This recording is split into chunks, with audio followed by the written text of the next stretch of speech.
Welcome everybody, my name's Ed Dervis. This is 93 Drive, and today we're driving our Subaru Legacy 3.6R that's been in the family since brand new, but it's coming time to replace her due to the fact that we've had a few mechanical issues and the list gets on and on and on, but it's time to maybe see her go. But more importantly is, for a YouTuber who does car videos, what car is the Legacy going to be replaced with?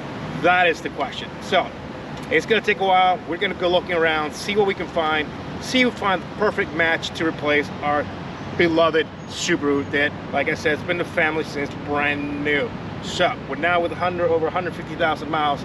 I think it's time to see her go at some point very, very soon. So with all that being said, let's get in her and let's head out to Virginia and let's go look and see if we can find something that we might like or not like, and then we'll go from there. So let's get the show on the road. All right, let's head on in. We only have one camera installed, no push button here.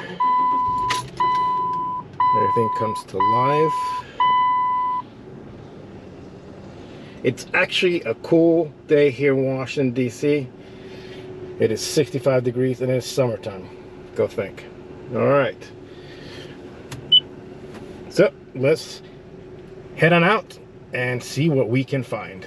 All right, here we go. We're off for 9 minutes to exit to Chantilly, Virginia, south towards Centerville, Manassas, to start the search for the replacement of our trusty Subaru, which has not been very trusty lately. That's why it's time to replace. I've spent a lot of money in the last 12 months or so in fixing this, that, and the other, and the other day just almost left us stranded, but she did kick back on, so it's giving me thoughts about, even though she's been in the family, like I said, since brand new, I have everything, including the brochures and the sticker window of the car, since, like I said, it's been in the family. So, as you can see, I have a trusty friend in the back.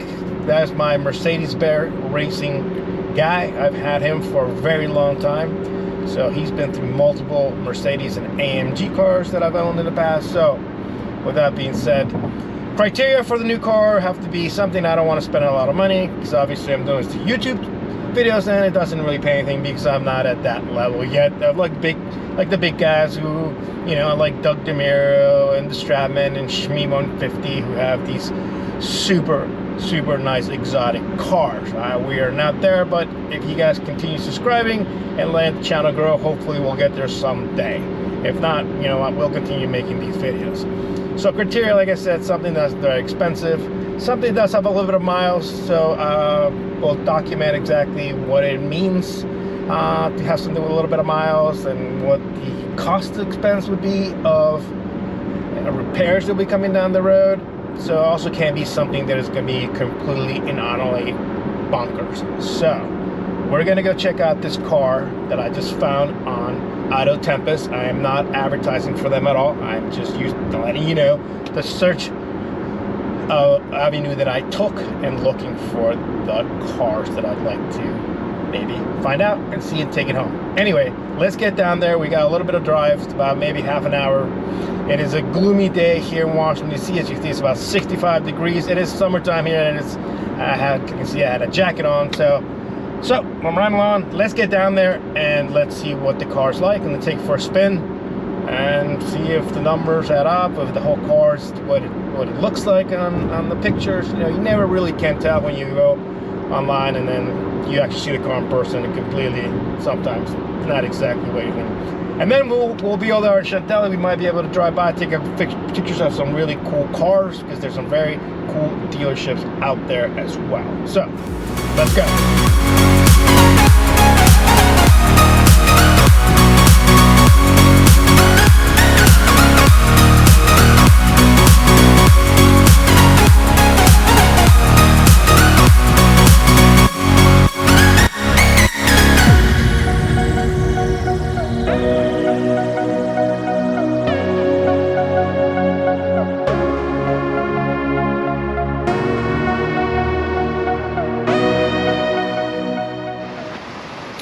right, here we are. We are with a 2009 Mercedes C350 Sport. It's got the lighting package, multimedia package, and also has the AMG spokes wheels, the 5 spokes AMG wheels. They were about $1,000 option back then. So this is in gray, steel gray, I believe, with black interior. The only option it doesn't have, it looks like, it is the panoramic sunroof. So let's take it for a drive and see what it's like, and let's see if it would be a good replacement for the Legacy. So with that, let's get inside and see what it drives like.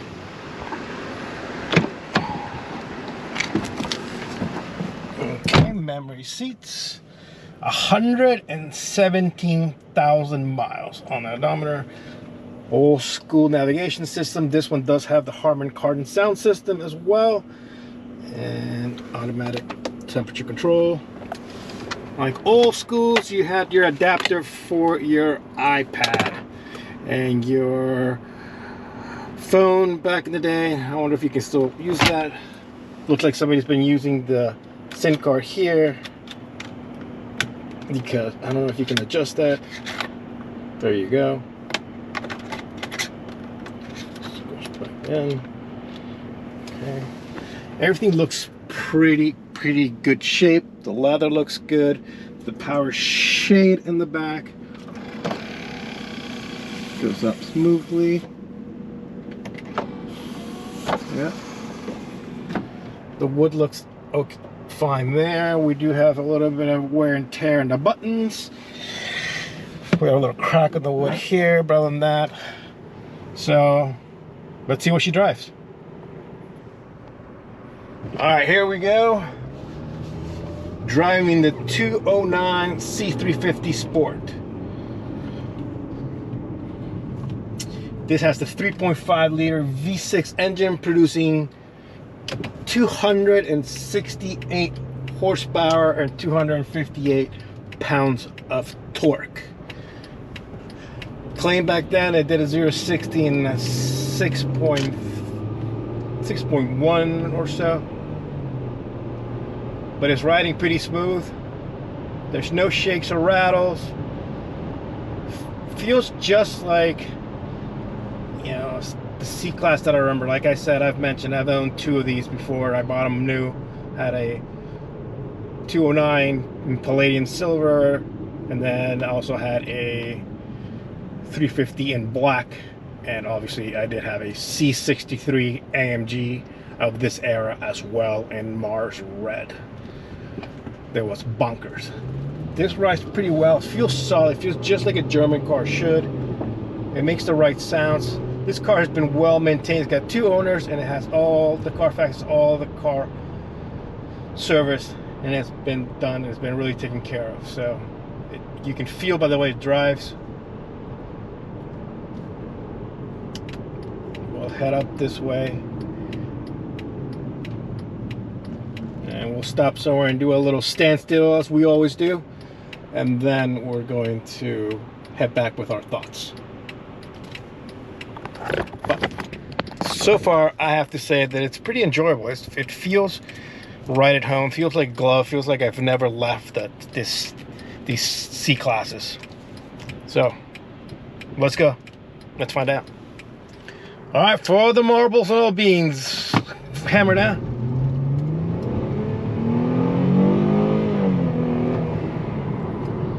Yeah, it's not bad. It got up quickly, moved up pretty quick.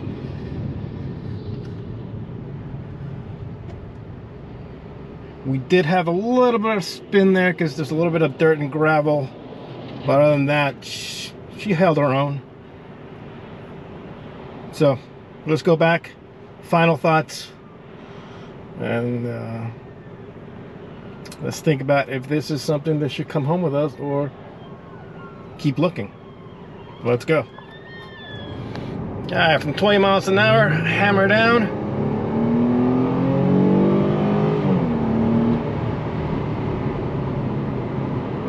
Yeah, it's not bad. Holds on the gear.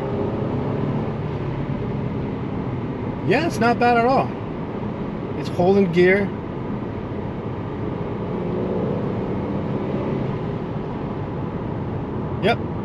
not bad. Pretty entertaining, actually, for the power that it had. All right, my final thoughts after driving the 29 C350 with 117,000 miles. You know, it actually was a fun car to drive. It did bring a lot of merits. Like I did mention earlier, I have owned two of them, one in palladium silver and one in black, and also a red C63 of the same era. And my take was, I mean, the car was great. It was good. It reminded me exactly what that old C-Class really felt like. Really sturdy, almost tank-like feeling. The amenities were really up there, and the flip-up screen was, you know, it was a nice little gimmick. Obviously, I wouldn't want that to break at some point, but other than that, yeah, it did feel good on power, although it did feel a little bit sluggish, just the fact because the car has so much more weight to it that it does feel a little bit slower, even compared to the Subaru now that we're driving home. Is that, you know, it did feel a little bit I wouldn't call it sluggish, but definitely not as entertaining as if it was a little bit lighter on weight. Finding out in front of this Honda CR-V, we have a newer version of the C-Class, and it happens to be an AMG, and it's magma gray, just like the last car that we drove on the channel. Anyway, so, you know, looking back, and just after it's been about an hour or so since I've driven the car, took it back, my thoughts is like, you know, it is, you can tell, obviously really can tell that platform, that C-Class, was a much smaller car, a little bit more tight and fitting. So I'm getting more used to having a little car much larger. And more important, I think that I would like a little more power. I think you guys would like to see a car that's in the 993 fleet have a little more power. So I'm thinking that either we'll have to find something that is a little bit newer, more in the lines of the refresh. I believe the refresh is from 2013 or so, and even with the 350, that boosts the power to about 300 horsepower and about 300 pounds of torque. I'd have to double check the numbers on that. But also the other thing, they would be entertained to, if I do stick with that size car, it would be nice to get another C63 AMG with the M156 engine. Obviously, we'd have to make sure that those head bolts are the newer ones. Obviously, I think that at that point they already been replaced, because we wouldn't want to have that issue. Like I said, I owned an E63 AMG that had the head bolts issues with it, and I did have the cooling go in, and I had to have a complete top-end engine rebuilt that cost about $5,000 with certified mechanics, not at the dealership, but with certified mechanics who did work at a dealership at one point. So that it was pretty pricey. So I would have to look out for that, but I think that would be my route taking after experiencing the car. I do like these cars that on that small platform, so I think that would be the place that I would be looking for going forward. It was really nice for the deal to let us come down, take a look at it, take it for a spin. So with all that being said, I hope everybody's having a fantastic day. I hope you enjoyed this kind of video, that we're starting to go out and look for a replacement for our daily driver, the Subaru, and our little 993 mobile that we use every day to go to find locations to shoot pictures and videos. With all that being said, I hope you enjoyed it. Do share that video. Subscribe if you have not subscribed. What are you waiting for? We're sitting there at 399 subscribers. Come on, let's get up there. And obviously thumbs up, share the video, and more important, make sure you turn on that notification bell on. Ding! That way you know exactly when the next video is being posted. But until then, I can't wait to catch you guys in the next video. Bye.